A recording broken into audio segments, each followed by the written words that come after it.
everyone. All right. Hello. I'm going to let you two chat while I try and figure out why I can't see my chat. Oh, Gray is, completely surprisingly, having some audio issues this morning, but Yeah, that we're still never here. happens. Good morning, hello. It is Worldbuilders Weekly for September 22nd. And as you know, I'm Jamie. I'm a social media and outreach coordinator here at Worldbuilders. That's Gray. He's our executive director. And with us today, we have a very, very special guest, Hannako. Hannako Lambert is a comic artist, a pin expert, a author on said pins, and an all-around fascinating human. We're very excited to talk to her today. So welcome. We're testing out a bunch of new things, as you can see. Not only do we have Hannako with us, we have our new Worldbuilders Weekly logo made by our awesome graphic designer. I need to gesture this way. Awesome graphic designer Zoe. I think it's incredible. And we also are working on captions. You can see below they're sort of working, sort of happening. Nope, they actually just broke. As I mentioned them, they break. But we are working on making sure there are transcripts and hopefully live closed captions as well on our streams because we want them to be very accessible. So we're still working on it, in progress, but thank you for your patience as we do. Apparently, this particular app has joined the patriarchy and is only recording what I say and not what you say at all. So we are just going to get rid of it. It doesn't like my voice. So Gray is it echoing? I am echoing? It sounds like you're the only one not echoing that maybe Hannako and I are echoing. Okay, that might be better. I think I figured out what that is. And I swear we have usually a little bit smoother when we start out here. Hey, I finally actually made it into the chat room too. And now if I just actually go to the script, we can actually... It's okay. Great. I'll be able to follow there. What's that? Put the starting soon screen up and then play the intro again and we'll just start fresh. We'll just rewind. Gotcha. I can do that. Here we go. Please stand by.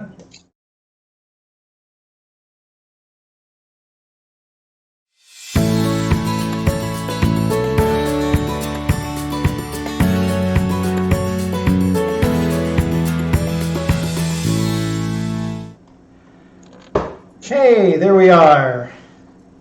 Like it. Welcome to Worldbuilders Weekly. Yay. Oh, and we lost Hannako. oh no! There we are. There we go. We're all good. We are all good. We'll fix it in post, right? Uh-huh. Fine. Welcome everybody. Quick introduction if you just popped in because we're just getting started. I'm Jamie. I'm the outreach specialist here at Worldbuilders. And to my left, right, whatever. Over here, my name is Gray Miller. I'm the executive director at Worldbuilders, and I am absolutely thrilled. Hannako, I don't expect you to remember, but I actually met you at one of the Comic-Cons back when they had such things, and or at least learned about you there, and would like to. I have wanted to have you on here for quite a while, so I'm really glad that you came to join us. Thank you for having me. Absolutely. Everybody welcome Hannako Lambert. My excited dance. Yes. So we are, this is our hanging out with a few geeks every week to get our latest update on our weekly trivia question and also other things happening at Worldbuilders and Worldbuilders Market. And of course to say hi to all of you lovely people in chat. It is so nice to see you there. We have like the usual suspects who show up, Hannako, and then usually there's somebody new in there. I don't know if this is Tabby Zell's first time, but hello, welcome. Hello and welcome everyone. Yeah. Shall we go right into the trivia? Yeah. Right. I can handle the trivia question. So every week we do Trivia Tuesday, geeky themed trivia of all different sorts. Last week, the question was, a major in the U.S. Army, CIA intelligence agent, and a doctor of experimental psychology walk into a bar. What is the real name of the science fiction writer James Tiptree Jr.? Aha. I kind of like the way that Jenny, our trivia master, writes some of these questions, because it just gets your brain going in one direction, and then you have to kind of pivot because the question is different than what you expect. It always fascinates me. But the answer to that trivia question is Alice Bradley Sheldon. Dun, da, da. Bum, bum, ba. So if you DM'd us that answer to any of our social media accounts, you've been entered to win our monthly prize. Greg, you want to read this? Oh, go ahead. I was going to say, have either of you read anything by James Tiptree? Or I haven't. no. It's funny. I know that they wrote one of my favorite books, and yet I can't remember what the name of it was. But it's one of those books that you come back to because it has so many layers and things like that to it that it just comes back. And I like the fact that we're probably going to run on the theme of names, but some people have said that, well, maybe we should now republish the book as by Alice Bradley Sheldon. And, the overwhelming response is, no, that was her choice, was to publish it as James Tiptree Jr., and that is the name that she would have wanted. So I like it. I like the idea. It's definitely interesting. Author self-naming and pen names are a really interesting expression, especially of things like gender throughout history. I've found it really fascinating. Very much. All right, and I cannot find the name of the book, so I'm just going to go on from there. All right, new trivia question. New question. You want to read it for us, Greg? Sure, as soon as I fix the side there. There we go. I don't know if people have heard of this book. In the Name of the Wind, which is a little known book by an author named Patrick Rothfuss, up and comer, let me tell you. In the Name of the Wind, I really want to watch this guy. The students at the university seek answers in the Hall of Wind, which used to be called by another name. Now remember, don't answer in the chat.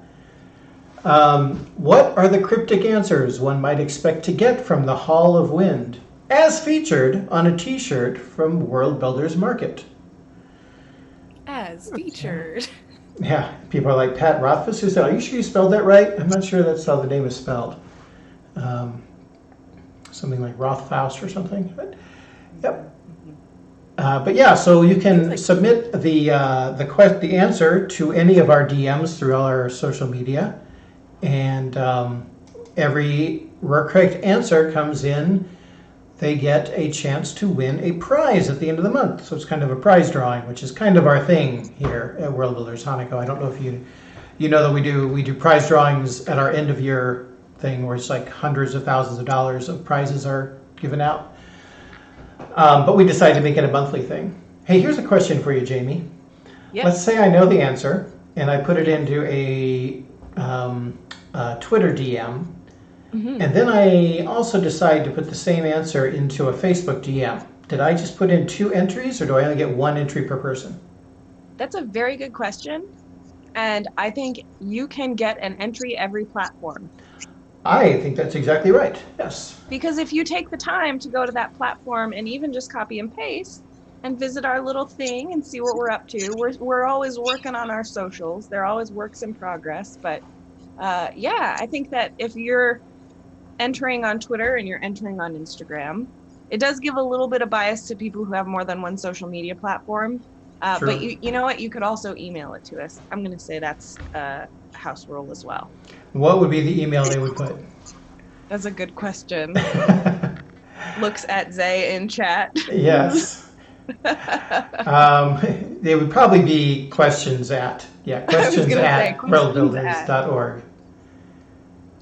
Zay says questions at. I didn't want to just, because Zay is, if you email questions at Worldbuilders, it will be our lovely Zay responding to you, most likely, or sending it to the appropriate person. Right. And now those trivia answers will go there as well. So if you want to enter, you could also put a little hello into Zay. Now we have a follow-up question that the trivia question may be that it used to be called the Hall of Wind instead of what is written now. So we will have to we will send that to the research department and get an answer for you, Thanatos. That's a good question. So what's next? Oh, hey, we get to talk about something fun. Worldbuilders at work. So one of the cool things that we have had come into our Worldbuilders life is everybody's had masks come into their life in one way or another. We tried to make it a little more delightful and a little more whimsical by partnering with a veteran-owned small business that she usually makes costumes for the Ren fairs and stuff like that. But of course, Ren fairs aren't happening so much now. So what she's been doing is she has been making geeky masks that we have turned into the Masked Hero Initiative, because we're comic book nerds too. And the Masked Hero Initiative, you can go and buy a geeky mask if you want, because hey, everybody needs multiple masks now, and a geeky one is fun. But the proceeds from that go into what is called the I Need a Mask Fund. And that is something where someone can go to the Masked Hero Initiative, and if they just need a mask, they just click on it and we will send them one, free, no questions asked. Sometimes you have to pay shipping and handling, but we are actually finding ways to be able to, this way, if you can't afford shipping and handling, let us know. We will make sure that you can get a mask, because that's the whole purpose of it.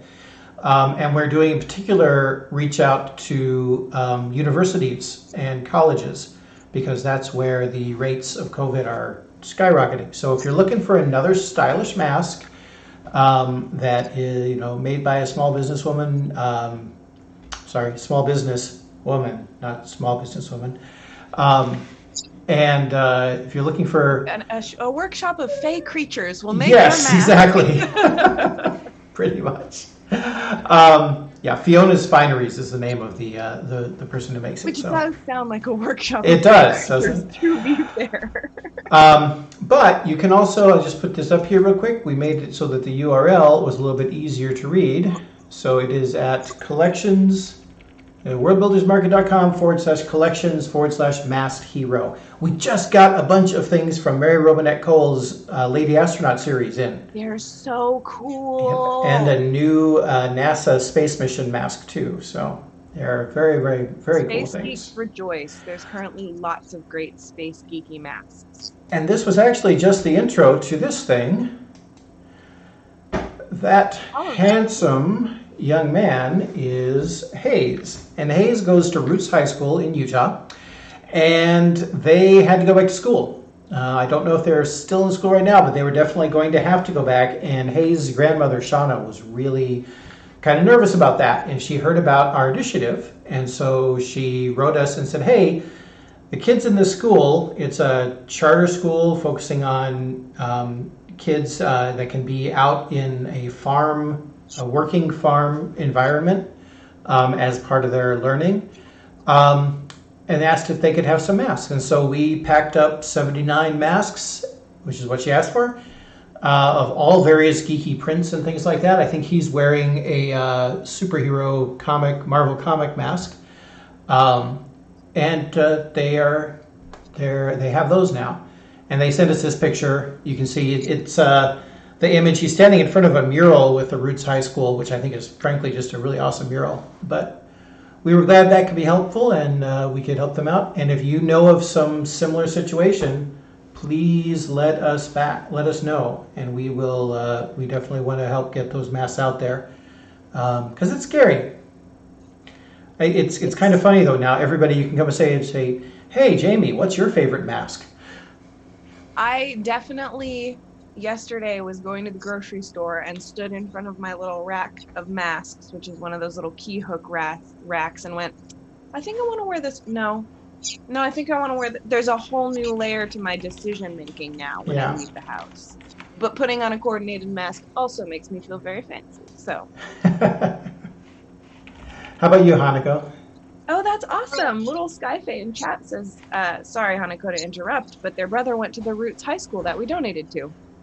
Oh, very cool. Yeah. What is your favorite mask? My favorite mask, my mom has been making me a bunch of masks. So I have one covered in strawberries that I enjoy very much. And those have been nice just because like she's been using like a combination of like linen materials with like a double gauze inside. So it's breathable is the most important thing. Mhm. But it does cover up everything. It fits everything perfectly. And I can wear them all day and they're nice. That's awesome. That's really cute. Also, strawberries are really cute. That sounds awesome. Absolutely. Yeah, I love about the masks that we have in chat. Somebody mentioned the elastic broke, which is kind of part of homemade mask or handmade materials, but it's pretty easy to repair, luckily. And I just love knowing that I'm wearing something that somebody built for the purpose of protecting me. I don't know, very like it makes me feel good. Also, we will replace that mask. If you write in customer sure, service, yeah. we will definitely give you one that absolutely works better. So. And Hannako, I do actually have one other one my friend Emily down in Portland made for me, and it is beautiful. It ties around the back. It's more of the tie style, and it has a metal piece for the nose, but it's also Sonic the Hedgehog fabric. Oh, nice. So when I'm out in town, I can pretend I'm a cool teen. yes, Yes. very important. Very important. I have one that makes the bottom half of my face a corgi, and that's been a real crowd favorite. Oh, we need a picture of that, especially with you. We can put one up on socials later today. I'll get a corgi mask pic. Nice. It's great. I don't have a Star Trek mask yet, but I'm working on it. That's yet is the keyword. Yeah, as you can tell from my background, I'm a big Star Trek fan. So, going on to the game of the week, we have. It's so fun. An entire. Yes, we do. Let me see here if I can figure out how to get that there. There we go. That's totally not right.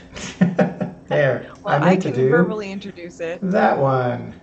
And make us all disappear. The Taverns of Teepenthal is our game of the week. Every week we put a game in our shop on 10% discount.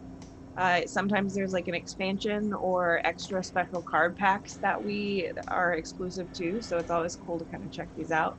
The Taverns of Teepenthal is a game of being an innkeeper.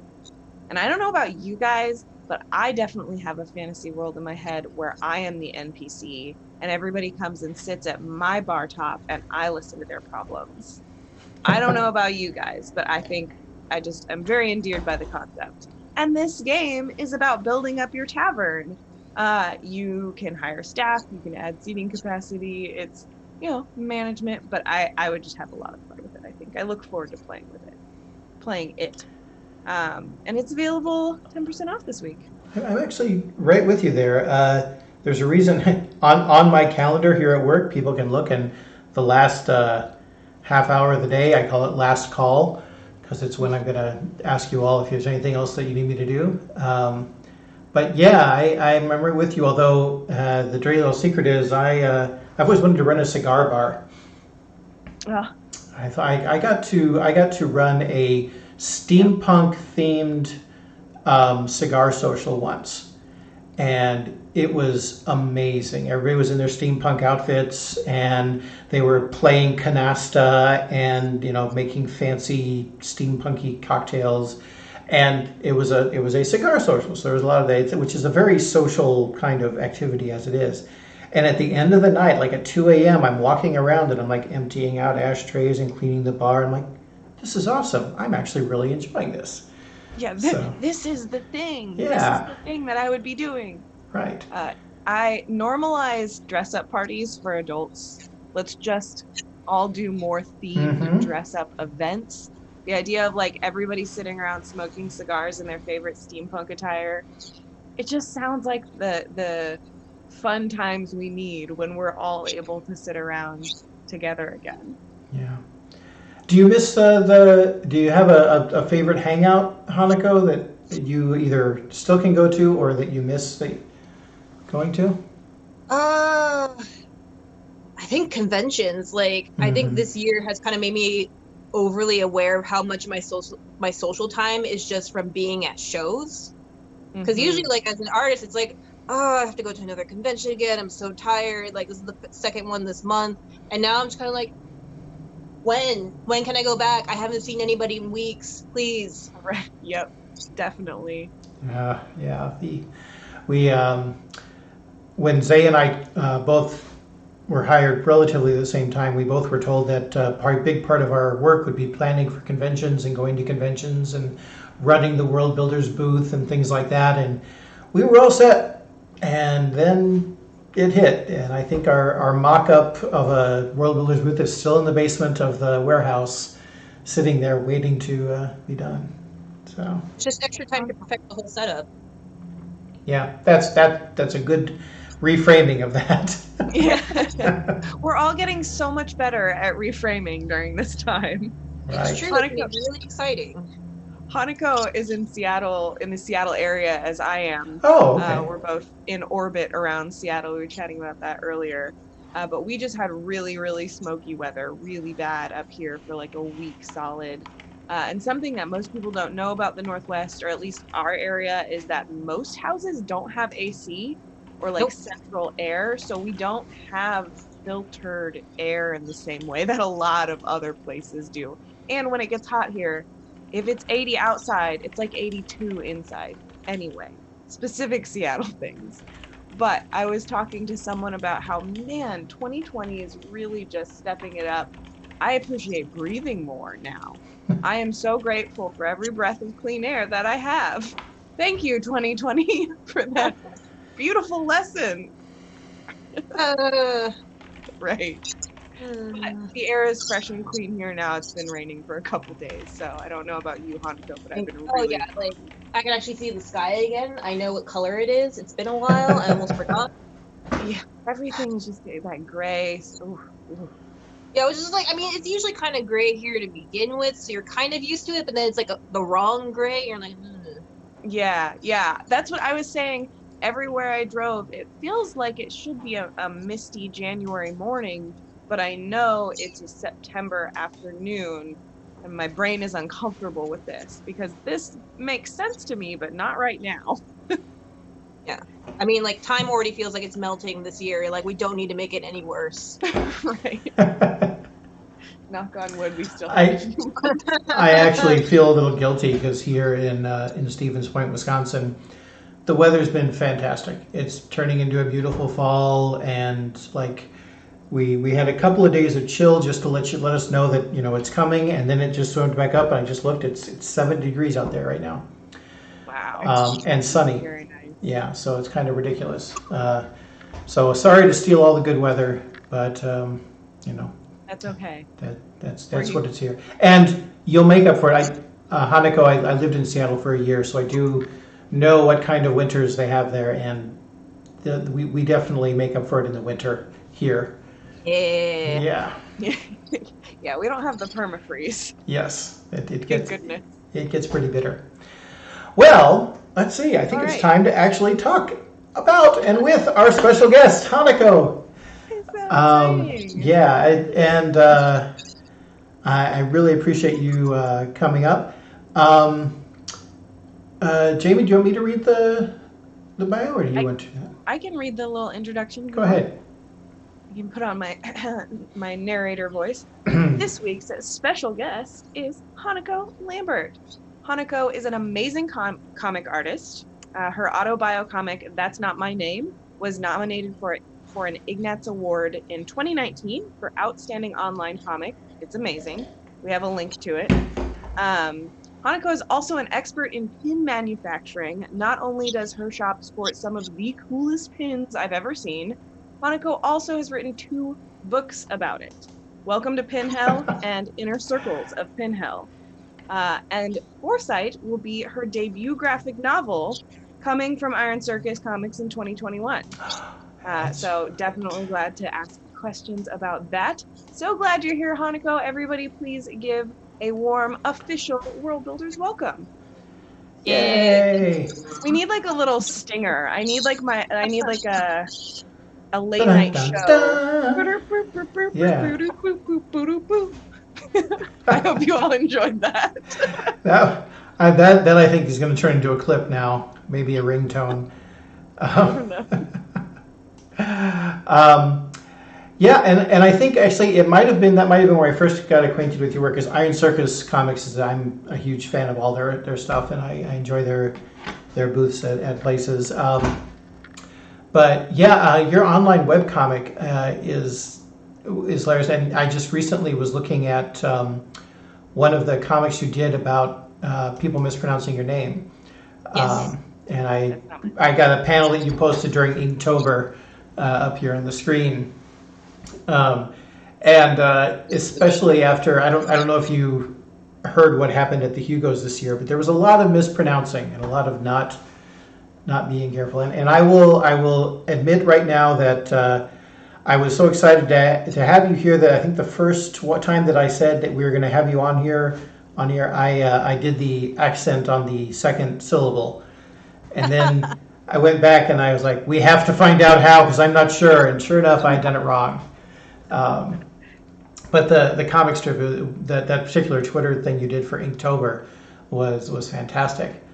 I particularly like the current side-by-side. I have the stream up on another window, and Hannako's window is right next to Teenage Hannako in the comic, and it's just a very similar, like you have your posture down very well, the sort of the big rounded gremlin shape. Yeah. I identify with this very much.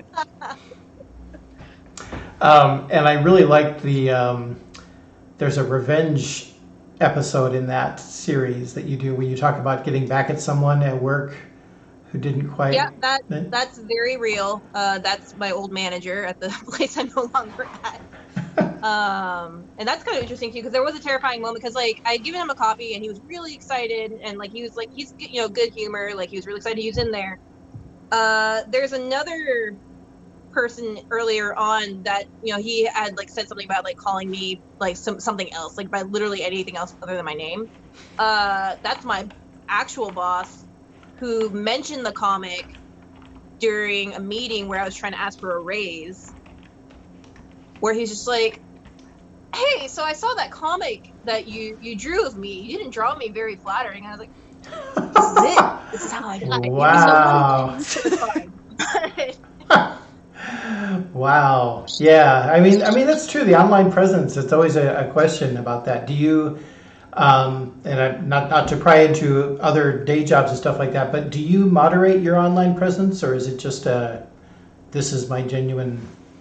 Not asking if you're inauthentic. I'm asking, but I would say it's the authentic positivity that I have. Like I don't try and be anything else, because I feel like if people find out that you're not that, then they're very disappointed, and then you get a call out post and it gets 3,000 likes and retweets. But no, I would say it's the persona that I put out online is very much like what I would present to people at like a convention or to their face. Like, this is the person that I am, in polite company.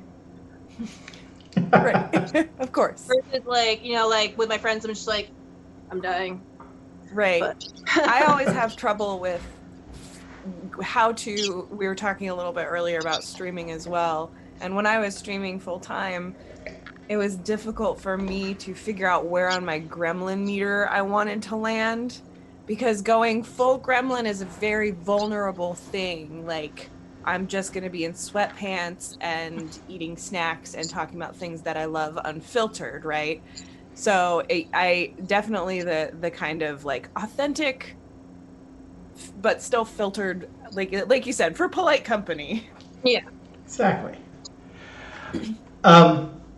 The other thing that I really drew and I want to talk to you is because I've been in pin hell a few times, and lucky enough to escape, and neither time was I smart enough to have found your book. So we are fixing that for future pin design and stuff like that. But I can tell you that on the Worldbuilders Slack, there has been quite a kerfluffle of people saying, "Oh my God, did you see this pin? And did you see this pin?" And one of our one of our staff bought the capybara one, yay! which we put up Yeah. there right now. And then the other one that was a staff favorite was the biplane. The biplane will be Yay. mine. It has a propeller. Yes, It's how in did you your get a little propeller biplane. that spins? I mean, that's amazing.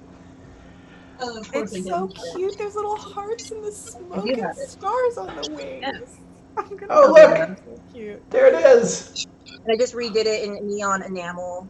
Oh my gosh, look at how Wow. cute it is, you guys. Oh, man. And this is just like the hunt to be like, I need to make more buy merchandise, but there are so many puns that have already been claimed. Oh wait, did anybody do this one? No, okay, we're doing it right now. I've never seen a biplane and I love it. It's so You know. just happy. Such a happy little. I have a full bag of pins just off screen. They're some of my favorite things to just be like, I feel like I need sassy bi flair today. And then I would put my biplane on my jacket. Oh. You know, you could combine the two and make it a capybara. Oh. With the little goggles and Yeah, exactly. So, I mean, this one I think that we have showing right now is an enamel design. The capybara, now I'm saying it all the time, the capybara, that's made out of something different, isn't it? So the capybara pin, it's just metal. Oh, okay, gotcha. So those are called die struck, where there's no enamel, and it's just like, oh, here are the areas that are gonna have metal, and then these are the parts that would normally have enamel, and we're just gonna leave it empty. And then they do an antique finish where usually they put like a stain over it, so that like that sinks into the lowered parts, and then just wipe it off, so it looks antiqued. But So- really I personally cute. like those. Thank you. I like them because they're monochrome. They actually are kind of inspired by, I don't remember, it was like a really old tea brand that you could find at like the cheap grocery stores, and at one point they had like little collectible like ceramic circus animals in them, Hold on. which is like, when I was growing up and we didn't have a lot of money, like my mom would get those and she would give us toys, at the little like ceramic These toys out of guys. those. Yes, exactly. Like I I distinctly collect remember them. Yeah, like that's when I do the antique animals, that's what they're kind of like channeling that kind of aesthetic through the metal somehow, I guess. Like I had That must be why I love them so much. got the rat here too. Oh, nice. It's so cute. Thank you. Yeah, I really like love that- the balance in your animals of how they're like very they're realistic, but they're also still like softly cartoony. Like the proportions I are actually know how to draw animals. I'm just doing my best impersonation of an animal. You do such a good job of it. Yeah, I mean, do you draw this in the same process when you're designing a pin as you do in your comics and things like that, or is it a different design process? I would say it's different. For me, when I'm making a pin, I'm thinking about the metal itself, as far as like, oh, like here's what I know in my head is like the physical restriction of it. Like here's what it's gonna look like in person. With these, like I think about like, oh, like can I like hide a leg back and like make it feel a little bit Right. more, like an animal, or like can I do anything with the ears? Because like being able to recess the ear part gives it just a little bit extra something where it feels a little bit more like a thing, I guess. Versus like with the comic stuff, it's more about pushing a particular type of energy more than anything else. So I guess like energy versus like trying to bring the drawing into the real world as much as possible. I don't know how to explain that. It's more of generally with my art process, it's more of like trying to like capture like a tangible aspect than anything else, I guess. What is your favorite material to work with? Oh, probably metal. Before that, I'd like to do ink work a lot. I just enjoy the process of like carving out, like the sensation of like carving out a shape. Like when I draw something, I'm trying to like carve something out, because I can't actually visualize things very well, which I've discovered, once I realized that, I was like, ugh. But it's more of like, I have to be able to feel out the shape of the thing I'm trying to make, if that makes sense. So like anything that gives me that tangible, like ASMR satisfaction of being able to pull and feel out the shape with my hands when I work, that's satisfying to me. I love that idea of like pulling the shapes out of the paper as opposed to the idea of laying them down, which is the normal. When I was saying, when I do a lot of sketching, like if you look at my sketches, it's just like a huge giant mass of scribbles because it's me trying to pull one perfect line out of that mess. Wow. I totally relate to that.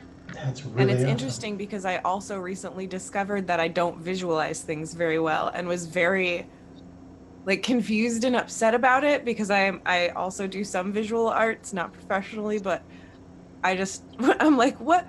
I want to visualize things picture wise, but I also am a very like dimensional, tactile person.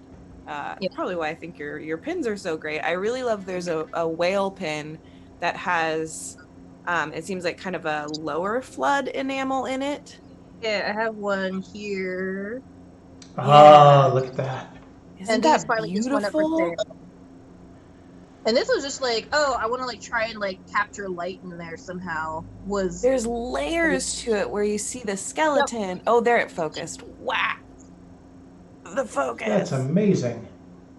Thank you. Yeah, they just went up on sale yesterday. There was a Kickstarter I did early in the year when COVID hit at the same time, which was great. It was super great.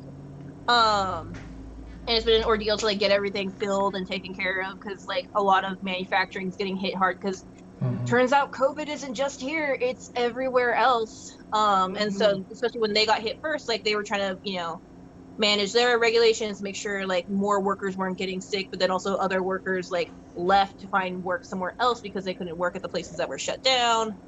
And it's just the domino effect that we don't think about because I feel like with manufacturing too, like because it's like kind of out of sight, out of mind, like we don't think about where things come from sometimes. And we're starting to see more the effect of that now where it's like, oh, you go to the store and like certain things are just gone, like the shelves are empty and you're just like, that doesn't make sense, like this isn't like a pandemic related item, but there's none of this item there. And it's like, oh well, whatever factory like was making that item like can't keep up right now for whatever reason, or like shipments aren't coming in, like anything like Wajimaya in Seattle is struggling to stock a lot of like their Japanese products, I've noticed. So, like they used to have like some more like not domestically made, like internationally like shipped in products that are suddenly missing.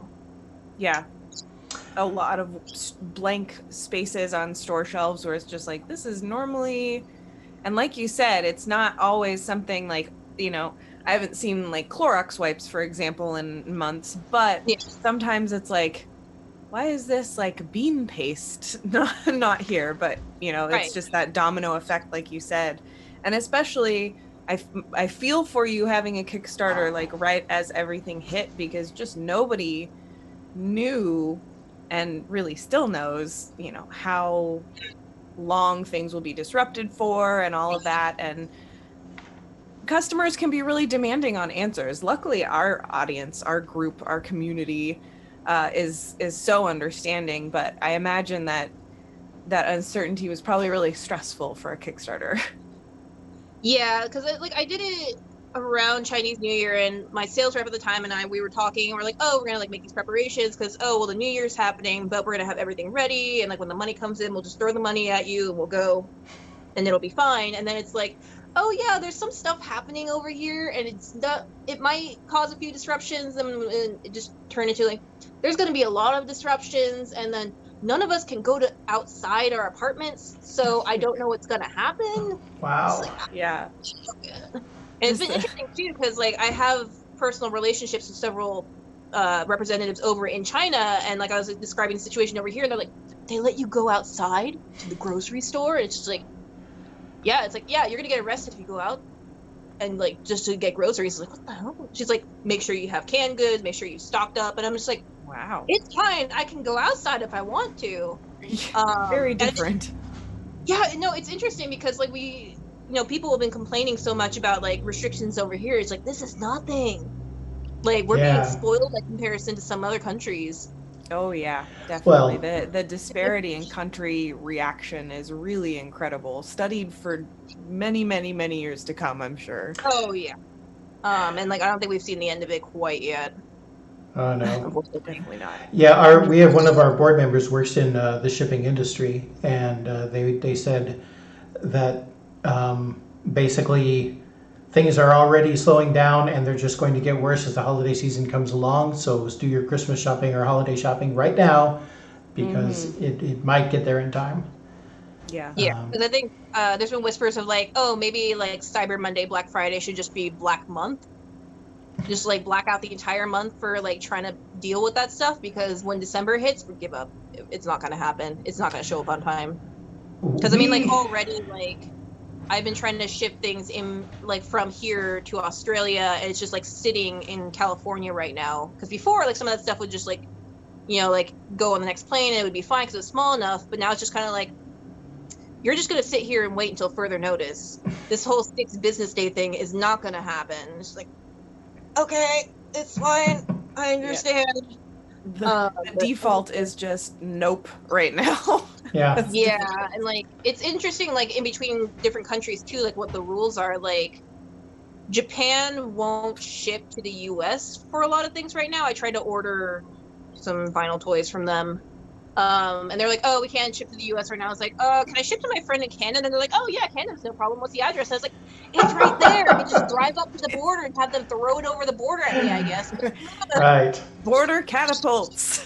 And then, but meanwhile, like Canada won't ship to Australia unless it's by sea. So a lot of people just like refuse to ship to Australia from Canada right now. It's like these weird like interconnections where like some ways are fine and other ways are not fine. That are kind of fascinating. I mean, no joke. We were publishing a book, or we're distributing a Kickstarter from Kanan Graal, who does a comic strip called Max Overacts, and part of the fulfillment was to have book 1, and he has a bunch of copies of book 1, and we did the math, and it's actually cheaper for us to reprint the book here from scratch and have it in our warehouse to sell here, and let him keep his copies than it would be to ship them from Canada, because the prices and the ridiculous things in there. So yeah, it's a little strange. It feels a little, the way you were just describing it, Hannako, it feels a little bit like the universe took the concept of a board game too seriously, and there's like all of these different points, and it's like, okay, well, we've played the only by boat card on this route, and it's there's no shipping between these, like I can see it in my head. Oh, I wonder if they're going to have the pandemic COVID edition game. Yeah, probably too soon for that right now. Yeah. I was playing the pandemic board game I think like 2 years ago now, and I don't know that I'll ever be able to play that game again. Uncomfortable. Yeah. Where it's like it goes from like, oh yeah, like here's a fun simulation. It's just like we're just watching this game happen in real life now. This is like the live action version of Pandemic that nobody asked for. Yeah, exactly. And all those times when people said, oh look, if we'll have one big giant threat that will bring everybody together and unite them. Turns out not so much. Or, how could they be so stupid as to go out there and face the zombies and things like, well, turns out people's independence sometimes gets in the way of their survival, I think. They would never open Jurassic Park if it was dangerous. Exactly. Yes. If people were actually going to die, no one would go outside. Yeah. Mm-hmm. But let's talk about happy things. Conventions. No, wait, damn. It is the next thing on our script day. Have you found other ways to be able to engage with your audience and fans? Yeah, it's definitely been pushing a lot more stuff online now. Like there was definitely like a big dip at first when people were like worried, like, oh, I'm gonna get COVID from like touching a package, to now it's just like this is the for some people it's like it's the only like interaction they get with like the outside world. And so like like online stuff has been doing really well. I opened up because I do have a Patreon. I Just got opened up a linked in the Discord chat. server. Yes. But I opened up a Discord server this year, and that's been really great because it's been a more direct way to interact with fans, which has been really nice and build a nice community there. And I know a lot of other people as well, they've been doing like Discord server based artist alleys, which has been working out really well, where it's just like, oh, here's everyone's stores, like if you sign up to go in the server, like you say you're over this age, and here's like a list of like coupons that you can use in these stores because you're part of this like artist alley experience. Some people were running like streaming panels within the servers as well. So that's been a really good way to reach out to people as well. Yeah, for me personally, it's just been like spending more time online, which has pros and cons because everyone's online at the same time. So you're just kind of We've been here together.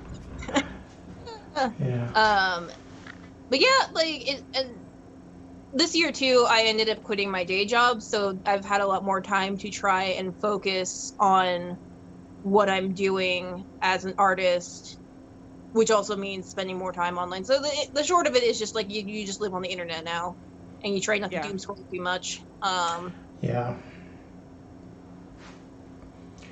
Yeah, I think it's been mostly just like sort of business as usual, but now I actually have time to focus on it. Like I've been pushing my Patreon subscription service a lot harder this year. So if you sign up to my Patreon on like the pin tier, I think it's the highest one.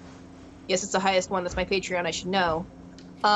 Where it gets you the Discord server access, but then you get a pin, and then you get whatever sticker I have for the sticker club, and the bundle altogether is $15, including shipping, which is a crazy deal. That is a crazy deal. Wow. Which maybe I should use that, but it supports me, artist. And wait till after I sign up, and so I can get grandfathered in. Yeah. Let us all get in, then raise your prices. Yeah. But yeah, that's been really good. Like I've been kind of putting more of like my pin reviews and stuff onto Patreon as well. Just because I haven't been doing a whole lot of it this year, partly because it feels weird to take up space sometimes on social media when there are more important things than me just like yelling about this pin that I got in the mail. But I try and have a space where it's like, hey, let's talk about like this project I did, like here's why it went horribly wrong and here's what we can learn from it, and just continuing conversations that I've been doing since I started this whole pin hell project, because we don't talk a lot about manufacturing for a lot of reasons. Like there's always been that debate of like, oh, like why doesn't anybody like share their sources, and it's like, well, because these are handmade goods. It's not that simple. And also you're pretending to be my friend to get information from me, and I don't like that. Right. Which is pretty valid. Yeah, like I think with like going back to conventions for a sec, it's like people forget that it's not like it like the unsaid thing is a lot of artists go to conventions to network and to meet other people, but we also want to have people who care about us as people talking to us. For sure. And I think it's something I've seen people who go into conventions seeing it as like an actual like full career option versus just like an access of their career, who are very cutthroat about it, and they're just like, just give me the information that I want and I'll move on and I'll build my little mini empire. And it's just like, no, try a little harder, at least pretend to be my friend. Yeah, just like a couple steps beyond how you treat Google. Just like 2 or 3 beyond, like an annoyed keyword search would be so nice. Yeah, where it's just like, oh, you're depriving like my business of like any chance of succeeding, and it's like, no, I'm trying to teach you how to succeed. Like that's why I made the Pinhale comics, because like there are people who are doing way crazier stuff with pins than I do now. I mean, I have my particular niche of like what I try and do, and it fits my style. And especially in like the fantasy pin scene, like people do crazy expensive designs But for what I want to do is like to give people a chance to do it right the first time so they don't get discouraged. For sure. There's nothing more heartbreaking than opening a big old shipment of a product that you were like, you got produced and you're so excited and it looks so great on screen, and then you pull this like first sample out and it's not what you wanted. Yeah. For whatever reason, it is so, and from the Worldbuilders market, we get this. Sometimes there's manufacturing defects, and sometimes there's something was lost in translation, and or the way they delivered the books damaged half of them or something. Yeah. No. Right. Yeah. And you're just like, it's a unique type of heartbreak. The Germans must have a word for it. The damaged on delivery heartbreak, because it's so real. And I think I feel this with pins more than anything, is that I've designed a couple of pins for just events and things like that when used to imagine. We did a couple of things at this last Indiegogo where we did like Celis flower pins for the Indiegogo. And, I was involved in, this is why I say I should have looked at Pin Hell first, but we managed to come out okay. And at the end, when the pins actually showed up, like actually holding them in the hand after coming from a 2D, spec sheet and kind of things like that, and toy materials, there's something very magical about having that embodiment, or suddenly, this has gone from idea to artifact. And that, I think that, looking at your pins, Hannako, makes me just going to, dig back in and, make something else cool and try out new things. Like the idea of a spinning propeller, I'm like, oh my God, I've heard of like chains and hanging things off of pins, but never like built-in things. So yeah, I've seen stuff too. Like I saw one recently where they basically made like a mini bobblehead, but it's a pigeon, so the wing bounces around on it. Oh, cute! On like a little spring. Yeah. You can do stuff like LEDs and sliders, and I saw one crazy one where if you look up geocoins, I believe they're called, are very popular. They go over the top with their designs. I mean, it's basically just like a giant expensive enamel pin that you can't wear. Mm-hmm. But I've seen ones that had like gears inside of it moving around. Huh. And I wonder, like, too, like, for the steampunk scene, like, maybe that's something they could consider, where you could actually have, like, mini, like, actually operating gear pieces that you could, merchandise and sell. Cool would it be to have gear piece, like, friendship pins, or, like, different convention pins, where you could, like, hook all, like, every time you went to the convention, you could add another little gear and they would all turn together? People would lose their minds. They do that in at hacker conventions. Like they'll have ones that will respond to each other because they're using RFID stuff. This is my favorite from the last Chicago Comic-Con. Yes, the Octopus Ninja, and I did not know at the time how apt it would be for my current job. Like this is I found that cork boards, my cork board bulletin board, is where I stick all my pins that I don't have the ability to wear all the time, and so it kind of this is going to look weird, but I have pins right above me here, and I want to show you guys the way that they're, because they have on the back, it's a little 3M strip. Wow.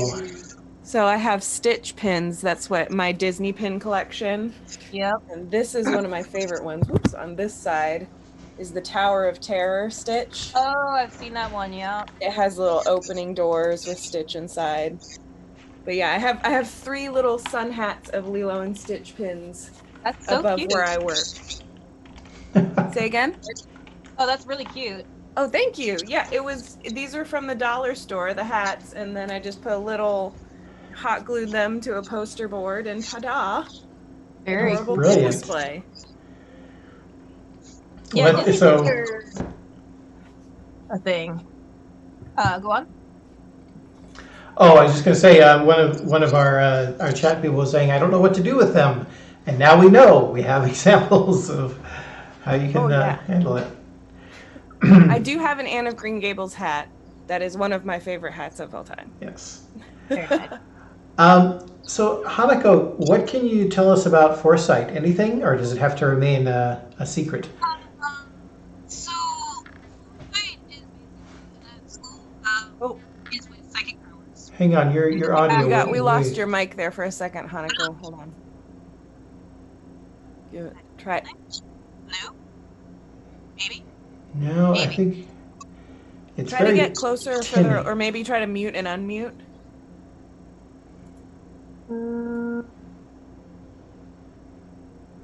Hello? Yes, Yeah, there you go. perfect. Hooray. Yay. So Foresight, that's actually been a victim of pandemic because that's gotten delayed a bit. So Makes at this point, I'm just gonna try and get it done as quickly as I can. But graphic novel hard. Graphic novel lots of work. Because you have to write everything and design everything, and then you have to draw everything too, and color everything, Yeah. and hope it makes sense.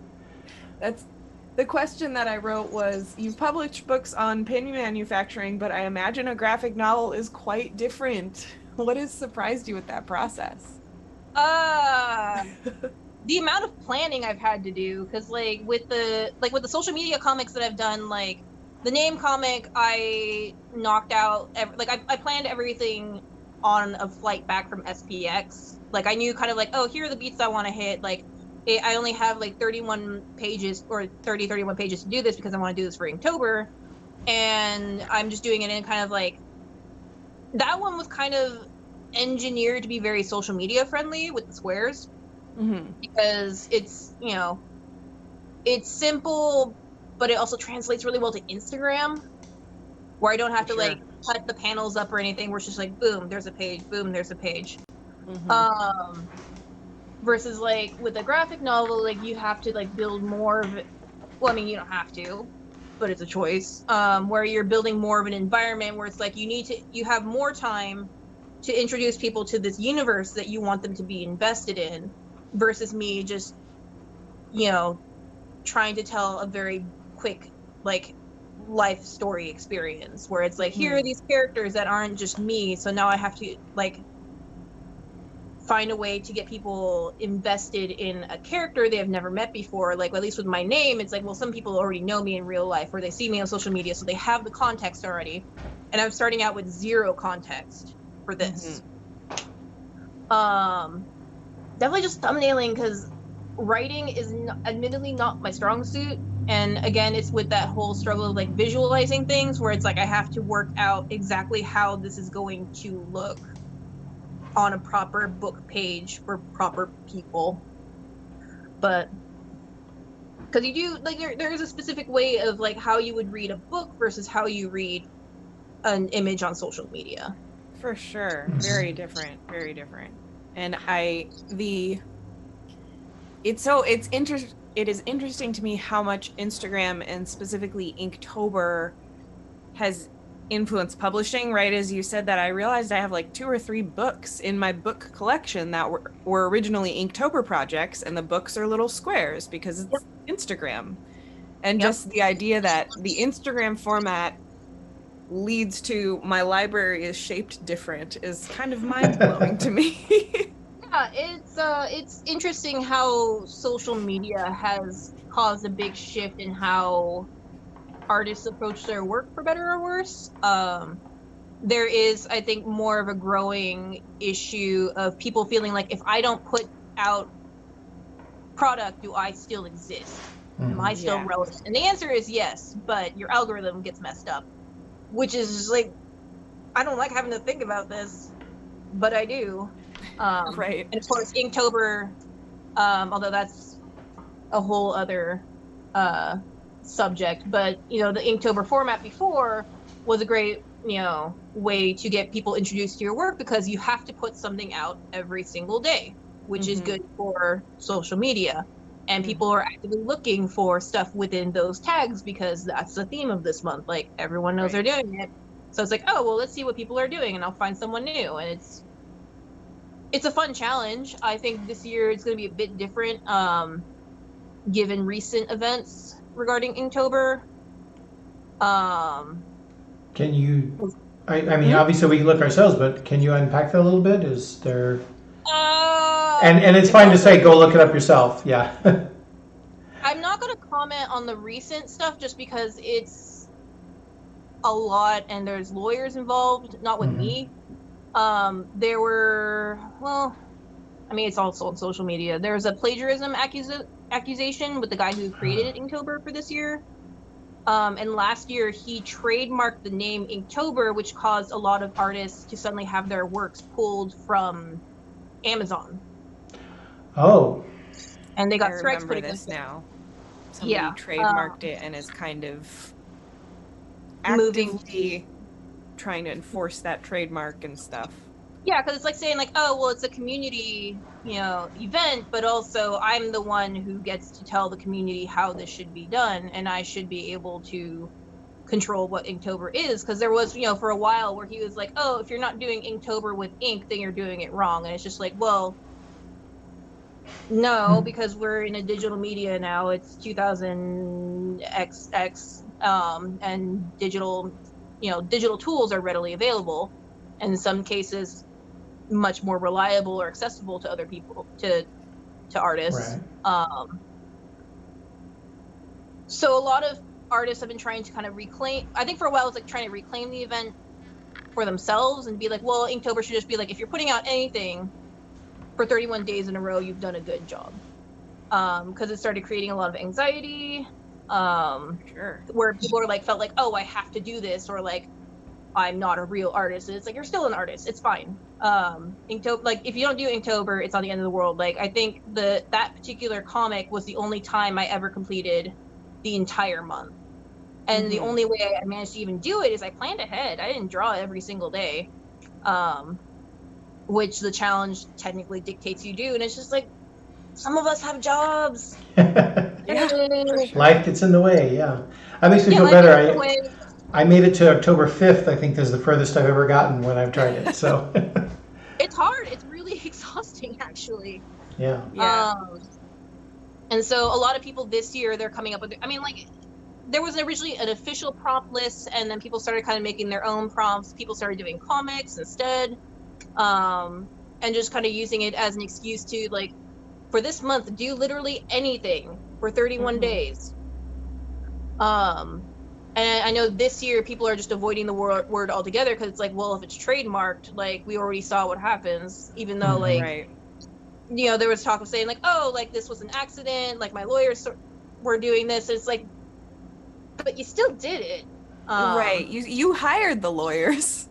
Yeah, Yeah. you hired the lawyers. Like, you were using this to, like, market your own books, and, like, there was supposed to be a contest with DeviantArt this year that was based around Inktober, and that's now canceled due to recent events. Interesting.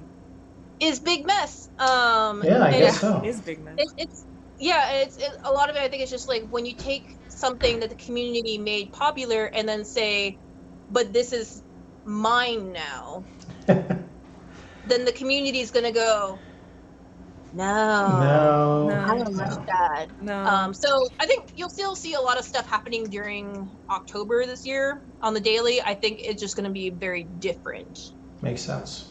I would love to see a freshened iteration of it that maybe happens like in the spring, or is that like just something new. But Inktober specifically concerned me because of the timing, because all my artist friends were going into the holidays also spending an entire month doing like every single day of art, and then it's like Thanksgiving. And I'm just like, God, what? Yeah.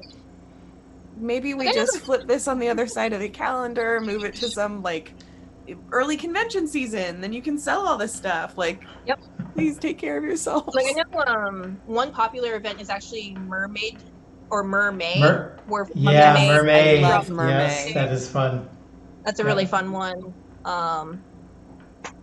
Or like, just pick a month and just do it yourself because you feel like it. Well, we decided early on that this month was September, because that's just the way it was going. But on that note, we always ask our guests, is there anything in particular that you have, watched or read or made or eaten or drank or something that that you're like, hey, I never tried this before. I'd like to, other people should try this, or something like that. Something that, we think of it as the COVID care package. It's like everybody's finding their own coping mechanisms. And Ooh, am I What's coping your that thing well? keeping you afloat? yeah. Thing that's keeping me afloat? That's a good question. Because I am suddenly drawing a blank. Have I ever experienced media? I have. Have I ever experienced I- joy? Maybe. I like to phrase it as, hey Hannako, tonight's date night. I'm trying to find something to watch with my partner. Got anything to recommend that is good on streaming? Actually, one show I was watching recently was the Midnight Tokyo Diner on Netflix. Oh, I've okay. been recommended that before. Which I did not realize was actually based off a manga. So I need to look that up next. And it's been really cute. Like, it's interesting to see like these little stories play out in each episode, and it like revolves around a specific food item each time. And they actually like at the end like they comment on like, oh, like here's some like preparation tips like that you should know when you're making this dish. Interesting. Huh. It's been interesting because like it's all Japanese food, although a lot of that, because it's from like a diner in Japan, it's a lot of like Japanese takes on Western foods.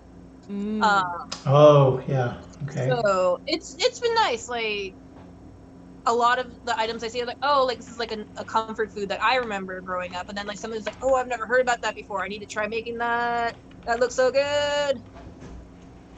I love shows that have a food element but aren't particularly food shows.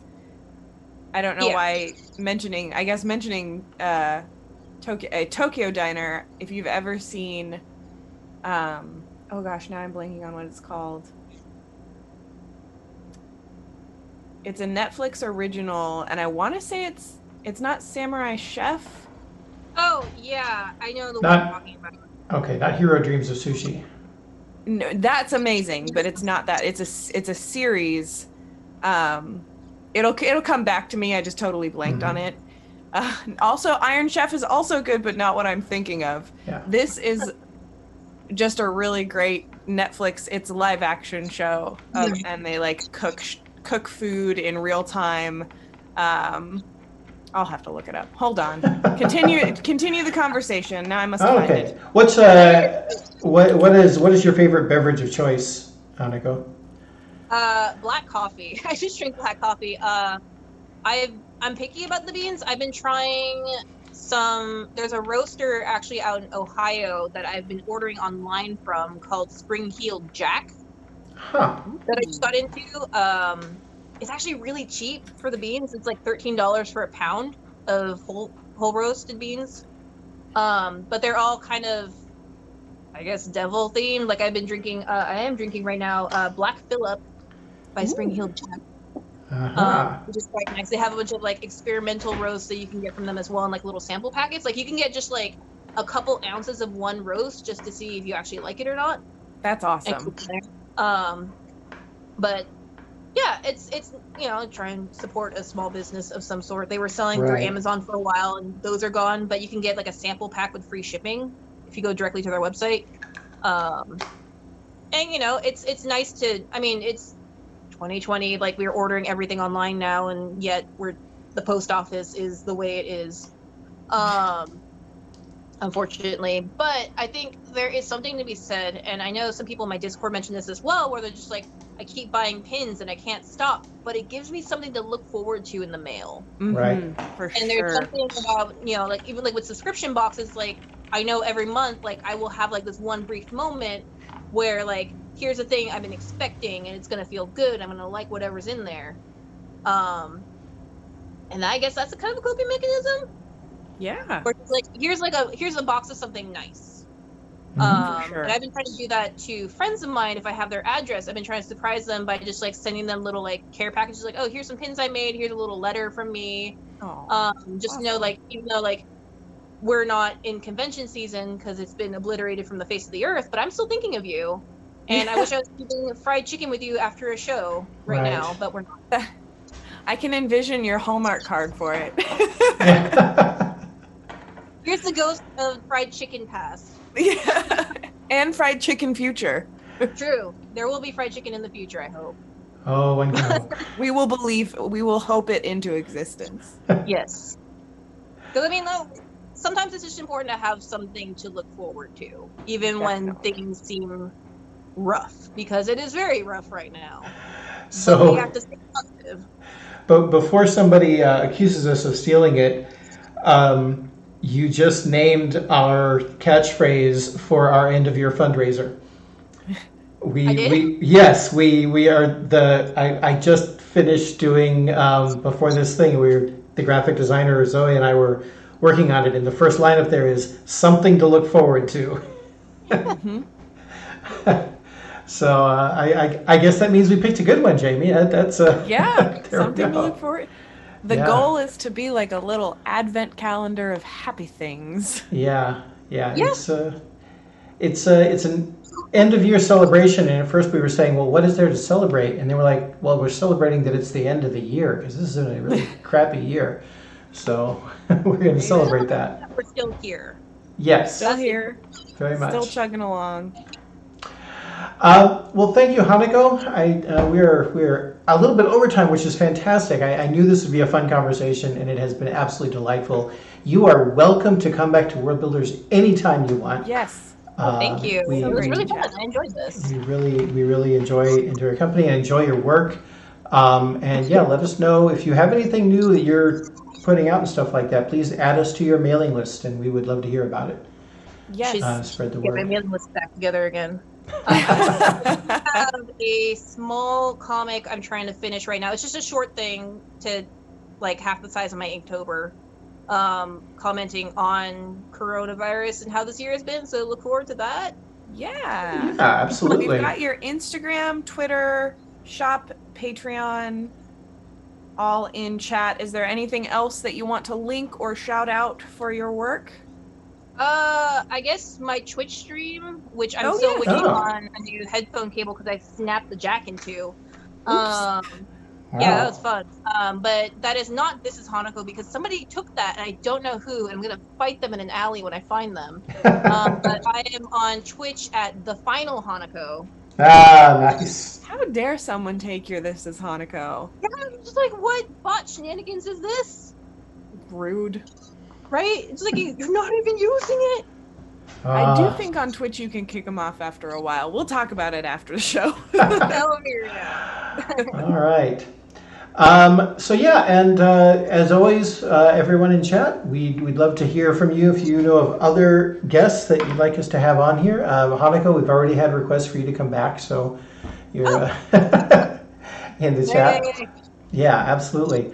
And remember to stop by Worldbuilders Market and let us know, what stuff you like and what stuff you'd like to see there. And I think it's just time for the closing word of the day, which, Hannako, in order to sign off from our Twitch stream, we say a magic word and then we wait for it to show up in chat, and then we know that it's actually carried through.